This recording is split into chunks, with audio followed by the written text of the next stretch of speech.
Good morning, gentlemen. Today's my topic is CAG of India. Gentlemen, the Comptroller and Auditor General of India is the head of Indian Audit and Accounts Department.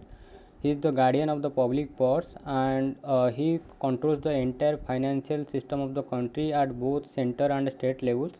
That is why B.R. Ambedkar had said that the CAG shall be the most important officer under the Constitution of India. And gentlemen, Girish Chandra Murmu is currently serving as a CAG of India. He was appointed by President of India by warrant under his hand and seal, and CAG holds his office for a term of 6 years or up to the age of 65 years, whichever is earlier. And gentlemen, under there is Article 148 of Constitution of India, which provides provisions for an independent office of CAG.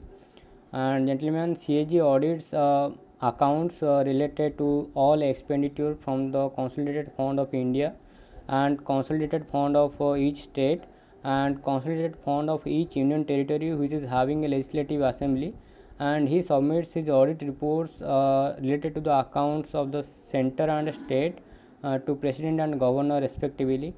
And gentlemen, at the end of the day, CAG is an agent of the Parliament, and he acts as a guide, friend and philosopher of the Public Accounts Committee of the Parliament. And during his term of office, CAG fulfills his role, which is to uphold the Constitution of India and laws of Parliament in the field of financial administration. And gentlemen, talking about his removal, CAG can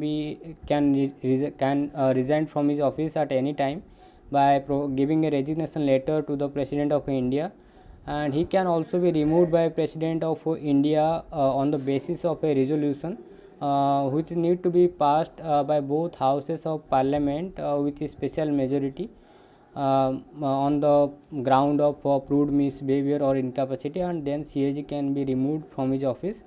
And gentlemen, this is all about CAG of India, and thank you.